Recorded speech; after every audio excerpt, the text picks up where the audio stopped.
Hello అందరికీ ఈరోజు వీడియోలో చీరమేను కూరను అయితే చూపిస్తానండి. చాలా మంచిది ఇది. సో గోదావరి జిల్లాలో ఎక్కువ దొరుకుతూ ఉంటుంది. మాకు వైజాగ్లో దొరకవు. సో అమ్మ వాళ్ళ ఇంటికి వస్తే ఖచ్చితంగా కొనుక్కుంటాం అనమాట. పిల్లలకి చాలా హెల్దీ అండి. వాళ్ళ బ్రెయిన్ డెవలప్మెంట్కి చాలా బాగా యూజ్ అవుతుంది. అందులోనూ చిన్న చేపలు కాబట్టి 0 కొలెస్ట్రాల్ అండి. సో అండి చాలా హెల్దీ. దొరికితే మాత్రం అస్సలు స్కిప్ చేయకుండా కొనుక్కొని ఖచ్చితంగా వండుకొని తినండి. పిల్లలకు కూడా పెట్టండి.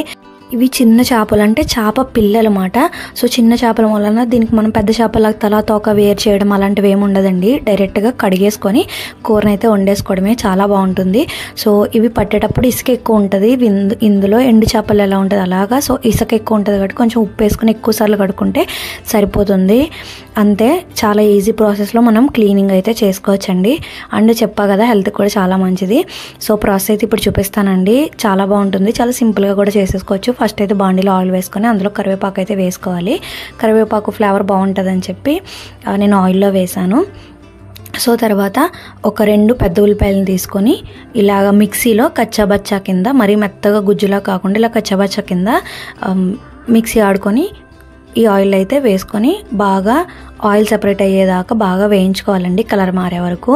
సో మీరు ఆనియన్స్ చిన్న ముక్కల కింద కూడా కట్ చేసి వేసుకోవచ్చు. సో గ్రేవీ కోసం అని చెప్పి నేను ఇలా చేశాను. మీరు ప్యూరీ అన్నా ఆడుకోవచ్చు, లేదంటే ఇలా అయినా చేసుకోవచ్చు. బట్ ఇలా అయితే కర్రీ చాలా బాగుంటుందని నేను ఇలా చెప్తున్నాను. ఒక 5-6 నిమిషాలు వేగిన తర్వాత ఇలా ఆయిల్ సెపరేట్ అయ్యి మంచి గోల్డెన్ కలర్ వస్తుందండి. ఇప్పుడు మనం ఫ్రెష్గా నూరుకున్న అల్లం వెల్లుల్లి ఇందులో 1 టేబుల్ స్పూన్ వరకు వేసుకోవాలి.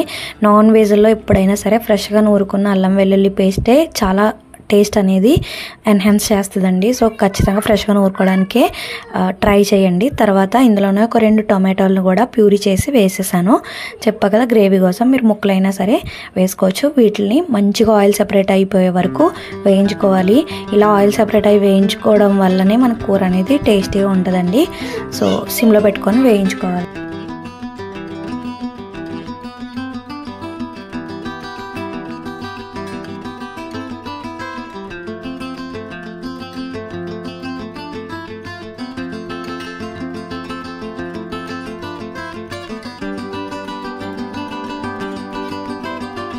సో ఇలా మంచిగా ఆయిల్ సెపరేట్ అయ్యి బాగా వేగాక మనం మిగతా ఇంగ్రీడియంట్స్ అన్నీ యాడ్ చేసుకోవాలి. ఇందులో తగినంత ఉప్పు, ఇంకా తగినంత కారం, ఇంకా కొంచెం పసుపు కూడా వేసుకొని మనకి కారం పచ్చివాసన పోయేంత వరకు వేయించుకోవాలండి. నేను ఇక్కడ ఉప్పు కారాలు అనేవి చాలా మైల్డ్గా వేస్తున్నాను, ఎందుకంటే పిల్లల కోసం చేస్తున్నాను ఈ కూర.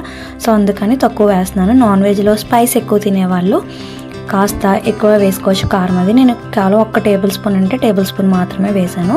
కావాలంటే మీరు మీ ఇష్టాన్ని, మీ టేస్ట్ని బట్టి ఉప్పు కారాలు అనేవి యాడ్ చేసుకోవచ్చు. చిటికెడు పసుపు కూడా వేసుకొని మంచిగా కారం పచ్చివాసన పోయేంత వరకు ఇలా వేయించుకోవాలి లో ఫ్లేమ్లో పెట్టి. సో బాగా వేగాక ఇందులో 1 టేబుల్ స్పూన్ గరం మసాలా వేయాలండి. ఇది హోమ్మేడ్ గరం మసాలా. నేను ధనియాలు, జీలకర్ర, ఇంకా యాలకులు, చెక్క ఇవన్నీ ఇందులో వేసుకొని వేయించుకొని పౌడర్ చేసి పెట్టుకున్న పౌడర్ ఇది. కావాలంటే మీరు సెపరేట్గా ధనియా పౌడర్, జీరా పౌడరు, గరం మసాలా పౌడర్ అలా వేసుకోవచ్చు. ఫిష్ మసాలా ఉంటే అది కూడా వేసుకోవచ్చు. సో నేను చెప్పాను కదా మైల్డ్గా చేద్దామని చెప్పి ఇంట్లో తక్కువ ఇంగ్రీడియంట్స్తో చేసిన మసాలాని ఇందులో యాడ్ చేశాను. మసాలా వేసుకొని ఒకసారి ఇలా కలుపుకున్నాక ఇందులో మనం కడిగి పెట్టుకున్న ఈ చేపలను అయితే వేసేసుకోవాలండి.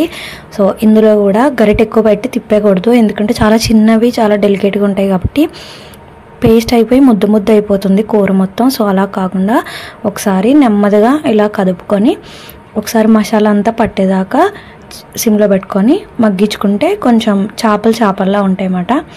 సో దానికోసమే చెప్తున్నాను. సో ఒకసారి ఒక 5 నిమిషాలు ఇలా మగ్గించుకోవాలండి. సో ఒక 5-6 నిమిషాల తర్వాత సిమ్లో పెట్టుకొని మగ్గించుకున్న తర్వాత చూపిస్తున్నాను. సో ఇలాగా కొంచెం అందులో ఉండే లిటిల్ బిట్ వాటర్ అవన్నీ ఇంకిపోయి నీట్గా కూర అయితే ఇలా రెడీ అవుతుంది. సో ఇందులో ఇప్పుడు మనం కావాల్సినంత వాటర్ వేసుకోవాలి. సో చాలా చిన్న చేపలు కాబట్టి తక్కువ వాటరే సరిపోతుందండి. నేను 1 గ్లాస్ వాటర్ వేసాను. తర్వాత మిక్సీలో కొంచెం గుజ్జది ఉండిపోతే సో అందులో కూడా ఒక 1/2 గ్లాస్ వాటర్ వేసి మొత్తం 1.5 గ్లాస్ వాటర్ వేసాను. సో ఎక్కువ వాటర్ కూడా అవసరం లేదు. సో చిన్న చేపలు కాబట్టి చాలా త్వరగానే ఉడికిపోతుంది. అండ్ ఇది మనం ఇగురులా కూడా దింపుకోకూడదండి, చాలా దగ్గరగా నీళ్ళన్నీ ఇంకిపోయి ఆయిల్ సెపరేట్ అయ్యేదాకా ఉంచుకోవాలి. అలా అయితేనే కూర టేస్టీగా ఉంటుంది. నాకు తెలిసి ఇందులో చింతపండు వేయరు, పులుసు కింద చేసుకుంటే బాగోదు, చిన్న చేపలు కాబట్టి ఇగురే పెట్టుకుంటారు. కావాలంటే టమాటో ప్యూరీని ఇంకాస్త ఎక్కువ వేసుకోండి కావాలనుకున్న వాళ్ళు. బట్ చింతపండు మాత్రం వేయరని చెప్పింది మా అమ్మ. సో అదే మీతో నేను షేర్ చేస్తున్నాను. సో చూసారు కదా, ఆయిల్ బాగా పైకి కనిపించేలాగా ఎగిరిపోయాక మనం గ్యాస్ అయితే ఆఫ్ చేసేసుకోవడమే. అసలు వేడివేడి అన్నంలో వేసుకుంటే ఎంత బాగుందో. ఇది మనం బాగా ఫ్రైలా మగ్గించుకున్నాం కాబట్టి మర్నాడు కూడా ఉన్నదండి కూర, ఫ్రిడ్జ్ లేకపోయినా సరే. సో ఒకసారి ట్రై చేయండి, ఎలా అనిపించింది మీకు లైక్ చేయండి, వీడియో కమెంట్ చేయండి. బాయ్.